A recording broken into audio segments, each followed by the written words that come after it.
सर्दियों की आहट जंगल में खिज़ां का मौसम खत्म हो रहा था और सर्दियों की आमद का ऐलान हो चुका था। दरख्तों के पत्ते पीले और खुशक होकर जमीन पर गिर रहे थे। ठंडी हवाएं हर सो चलने लगी थीं और परिंदे मौसम की सख्तियों से बचने के लिए महफूज पुनाहगाहों की तलाश में थे। आनी दरख्तों के नीचे जमीन के करीब एक छोटे से बल में एक कीवी परिंदा रहता था। ये एक नरमी और मोहब्बत करने वाली माँ थी जो अपने नन्हे से बच्चे के साथ खुश व खर्म जिंदगी गुजार रही थी। कीवी परिंदे का घोंसला ज्यादा ऊंचा नहीं था, बल्कि झाड़ियों और घास के दरमियान था, जहां वो अपने बच्चे को छिपाकर रखती थी। कीवी मां को अंदाजा हो चुका था कि सर्दी बहुत ज्यादा बढ़ने वाली है। वो जानती थी कि अगर उसने पहले से तैयारी न की तो उसका नन्हा सा बच्चा शदीद सर्दी में बीमार हो सकता है या फिर जिंदा रहना भी मुश्किल हो जाएगा। एक मां के दिल में अपने बच्चे के लिए बेअंतहा मोहब्बत होती है और कीवी मां भी अपनी औलाद के लिए हर मुमकिन कोशिश करने को तैयार थी। महफूज घोंसला बनाने की जदोजहद कीवी मां ने फैसला किया कि वो अपने बच्चे के लिए एक ऐसा घोंसला तैयार करेगी जो न सिर्फ गर्म हो बल्कि हवा और सर्दी से भी महफूज हो। वो सुबह सवेरे ही अपने बच्चे को घोंसले में छोड़कर जंगल की तलाश में निकल पड़ी। वो अपनी छोटी चोंच से नर्म घास इकट्ठी करने लगी, दरख्तों के सूखे पत्ते जमा करने लगी और जो भी चीज उसे अपने बच्चे के लिए मददगार महसूस होती उसे चोंच में उठाकर वापस ले आती। कभी कभी हवा के झोंके उसे धकेल देते, लेकिन वे रखी नहीं। जब भी उसे थिकन महसूस होती, वो अपने नन्हे से बच्चे की मासूम नींद को याद करती और उसका हौसला और बढ़ जाता। सारा दिन मेहनत के बाद उसने अपने घोंसले को मजीद आरामदेह और गर्म बना लिया।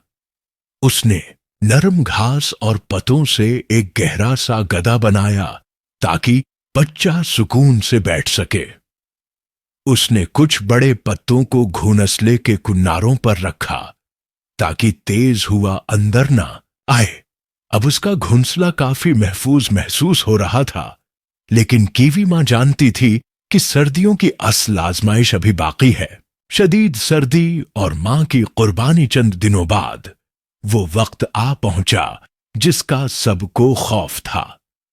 जंगल में शदीद ठंड पड़ने लगी। रात होते ही हर चीज बर्फ की तरह सर्द हो गई। दरख्तों पर ओस के कुतरे जम गए, जमीन यख हो गई और जंगल में सुन्नाटा छा गया। कीवी मां ने अपने बच्चे को अपने परों में छिपा लिया और उसे घोंसले के गर्म तरीन हिस्से में रखा। मगर मसला यह था कि घोंसला जितना भी महफूज था, बाहर की हवा अब भी तेज थी। कीवी मां को अंदाजा हो गया कि अगर उसने कुछ न किया तो उसका बच्चा सर्दी में ठिठुर जाएगा। उसने फौरन फैसला किया कि वो खुद घोंसले के बाहर बैठेगी ताकि बाहर की ठंडी हवा और बर्फ जैसी सर्दी बच्चे को न छू सके। वो घोंसले के दहाने पर बैठ गई, अपनी छोटी मगर मजबूत चोंच से घोंसले के दाखिली रास्ते को मजीद ढांपने लगी। बाहर तेज हवाएं चल रही थीं, मगर वो अपनी जगह से नहीं हिली। पूरी रात वो खुद सर्दी में बैठी रही। ठंडी हवाएं उसके परों में सरायत करती रहीं, मगर उसने बच्चे को गर्मी में लपेटे रखा। उसके अपने पंजे बर्फ की तरह जम चुके थे। उसके परों पर ओस जम रही थी, मगर उसकी ममता उसे हिलने नहीं दे रही थी। मोहब्बत की जीत आखिरकार एक दिन ऐसा आया जब सूरज निकलने लगा। धुंध आहिस्ता आहिस्ता छिटने लगी और ठंडी हवाएं कम होने लगें। जंगल में फिर से जिंदगी बेहाल होने लगी। दरख्तों पर परिंदे चहकने लगे और धूप में हल्की गर्मी महसूस होने लगी। निन्हा कीवी बच्चा जो सारी रात अपनी मां की आगोश में सुकून से सो रहा था, अब आहिस्ता आहिस्ता बीदार होने लगा। जैसे ही उसने आंखें खोले, वो खुशी से चहकने लगा।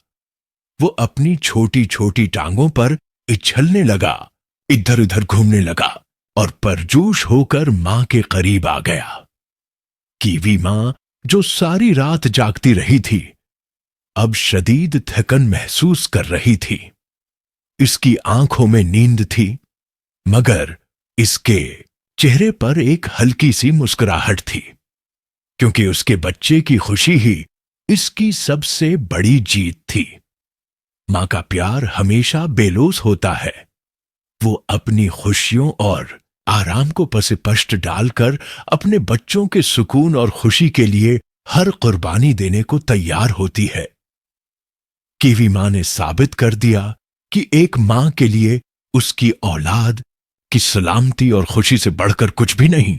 नतीजा, एक मां की बेलौस मोहब्बतिया कहानी हमें एक अहम सबक देती है। मां की मोहब्बत बेलौस, नडर और बेअंतहा होती है। चाहे कोई भी मखलूक हो, एक मां हमेशा अपनी औलाद के लिए सब कुछ कुर्बान कर सकती है। कीवी मां की तरह दुनिया की हर मां अपने बच्चों के लिए सर्दी, गर्मी, मुश्किलात और मसाइब को सहती है, मगर कभी शिकायत नहीं करती। ये कहानी सिर्फ एक कीवी परिंदे की नहीं, बल्कि दुनिया की